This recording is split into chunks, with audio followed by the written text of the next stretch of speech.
Hi guys, happy Friday. Today I wanted to show you some of the books that I'm planning on reading this weekend, and in relation to that I also want to briefly discuss the National Book Award Longlist for the new category of translated literature. I've read 4 of the books so far, and I'm actually planning on reading all of them. It's a pretty interesting list. There are 10 nominees, 7 of which are written by women, which is awesome. And there also seems to be a good balance in terms of language. So let's go quickly through the list. The first one is Disoriental by Negar Javadi and translated by Tina Cover. And this was originally written in French. The author is from Iran, and this book deals with the Iranian family living in France, and it also discusses some of the key moments in Iranian history. So I've heard nothing but good things about this one. It's one of the books that I still need to read on this list. Then there's Come Madre by Roque Laraki, and I actually talked about this book in my mid-year book tag video. I really enjoyed it. This was translated from the Spanish by Heather Cleary, and it seems to fit the category of weird fiction on this list. Then we have The Beekeeper, Rescuing the Stolen Women of Iraq by Dunya Mikhail and translated by Max Weiss.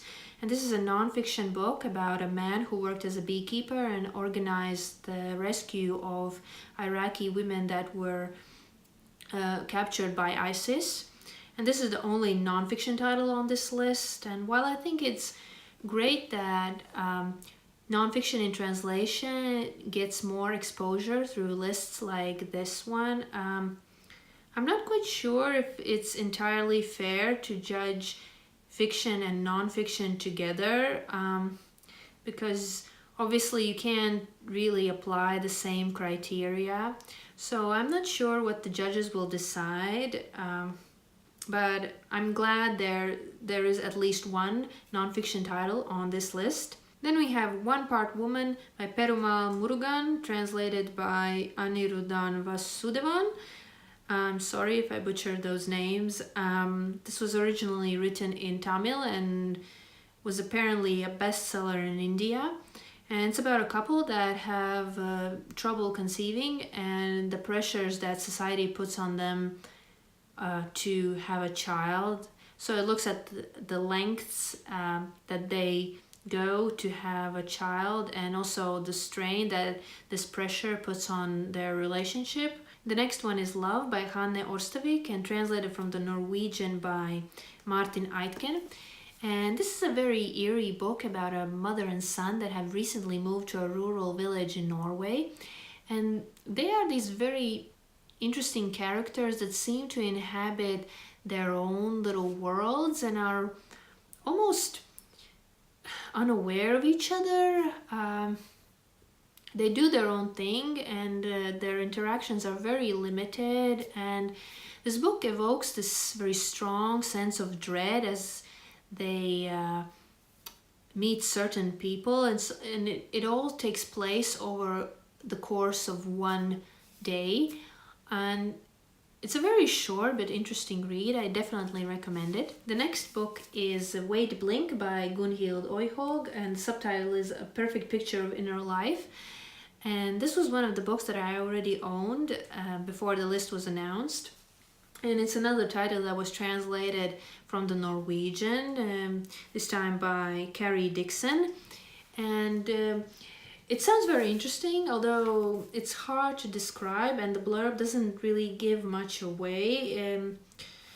It supposedly subverts traditional storytelling, and it's about these 3 characters whose lives intersect even though they don't actually meet.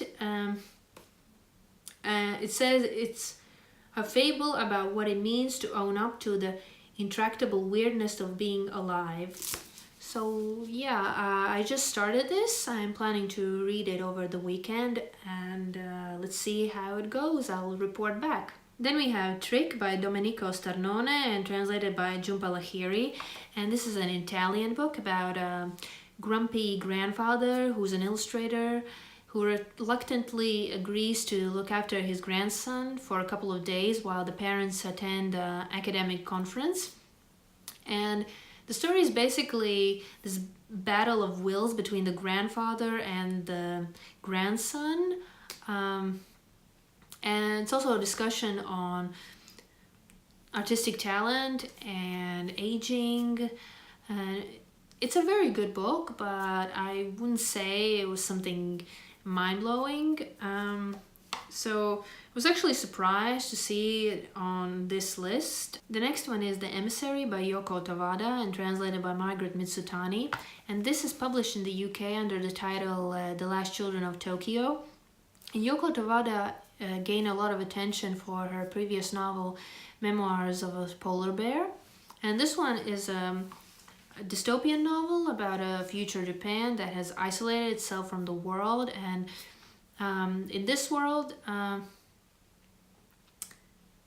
the elderly seem to be immortal, and the younger generations are severely disabled.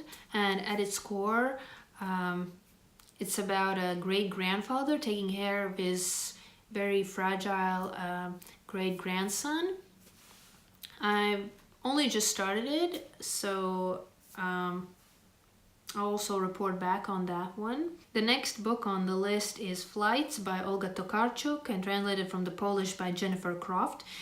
And this is probably the most well-known title on this list because it won the Man Booker International Prize this year. And all I want to say is that it's a very good book, although I don't think it's for everyone.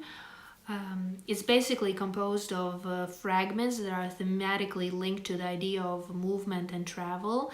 But if you don't enjoy books that are mostly focused on ideas, then I wouldn't recommend it. But I think this is a very strong contender for the shortlist nevertheless. And finally we have Ethereal Worlds by Tatiana Tolstoya, and this was translated from the Russian by Anya Migdal. And this is a short story collection, and I've heard very good things about this author. Her stories are supposed to be very imaginative, and I've been meaning to read something by her. So this was one of the books on the list that I'm looking forward to the most. So those were all the nominees. Let me know if you read any of them, or are you interested in checking out any of these books. As you probably noticed, there seems to be some slight thematic similarities between the books. I don't know if that was intentional, but I'll report back once I've read more. And as I said, I'm currently reading Wait Blink by Gunhild Øyhaug and The Last Children of Tokyo by Yoko Tawada. So let me know what you guys are reading, and I hope you have a great weekend.